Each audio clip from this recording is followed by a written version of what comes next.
Welcome again. This is Champion Dave from CheapWineFinder.com with our kind of Valentine's Day extravaganza, sort of. Well, it's a wine we picked out for Valentine's Day. It's a rosé. It's the Mumm Napa Brut Rosé. It's not vintage. GH Mumm, that company started in 1827 in Champagne, France, and their California version started in the late 1970s, which is a pretty long time for a Napa winery. So they have a lot of know-how behind them. And here's the thing about that. Champagne is a legendary growing region, limestone, underneath the soil and all that, and the climate, but so's Napa. It's like Napa's every bit as famous as Champagne is. And their wines kind of cost more or less the same money, at least the high-end stuff. So how much worse is Napa Valley? And I guess worse isn't the word we should be using.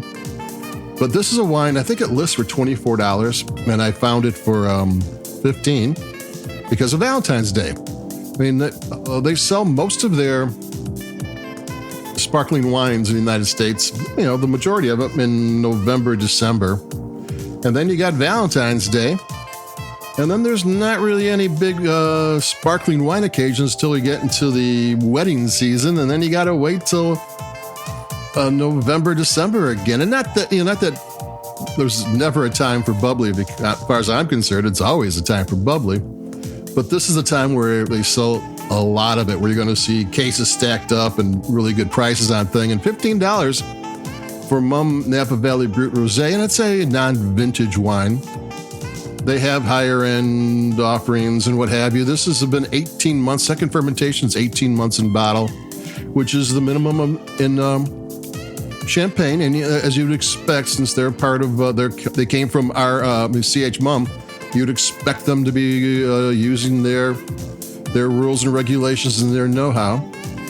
It's 80% Pinot Noir, 20% Chardonnay. And here's the weird thing about sparkling wine with rosés. Regular white or usually silvery-looking champagne has red grapes in all time. Now, Pinot Noir and Pinot Meunier are two of the three biggest grapes in Champagne, and they're not pink.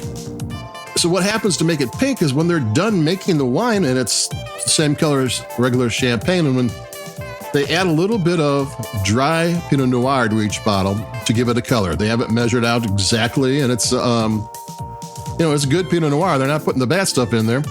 But that's kind of the only difference between the regular Champagne-style wines that have Pinot Noir or Pinot Meunier in there and a rosé, that there is a little bit of dry Pinot Noir added. And with wine, everything you add does make a difference.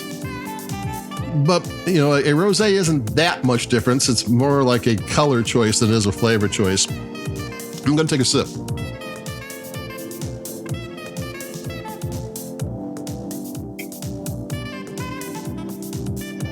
Yeah, it's nice rounded. This is a nice rounded, tasty wine.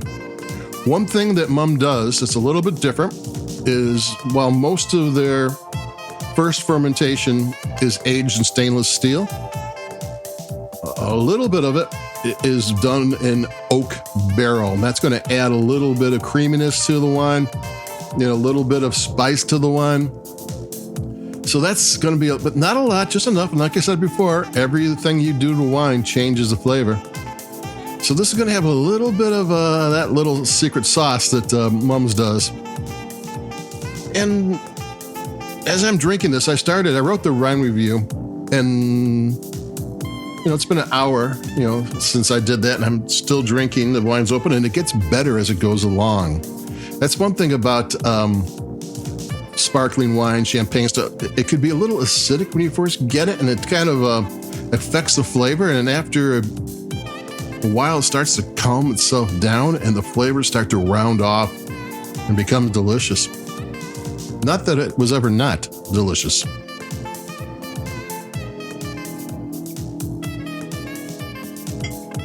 Yeah, This is a nice run of flavors. There's like black cherry going on. There is grapefruit. There's maybe a little bit of cream, maybe dried strawberry, maybe kind of slightly sour cranberry. That salty, nutty Anlis thing. Really good length. The flavors keep on going. You're tasting things over and over again.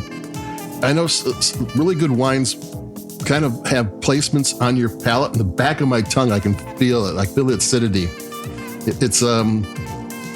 They kind of attach themselves to you somehow. And that's kind of why champagne is so popular. It attaches itself to you. And so there you go. I mean, you want the GH Mumm's starter wine. This is non-vintage. When you start getting to vintage wines, that's when it gets expensive, and that's when they start doing all these tricks and things to it. Their GH Mumm's French wine probably is $45 to start out with, and that doesn't go on sale that often. Mumm Napa, I found for $15, and that's a bargain. Because I think it got 90 points at some point. I mean, it usually does. It's excellent bubbly. Took another sip. So if you're looking for something pink and delicious and tasty, and will this go with chocolates? Oh, it will go with chocolates. So that's it for me, Champion Dave from CheapWineFinder.com. This was the Mumm Napa Brut Rosé, non-vintage.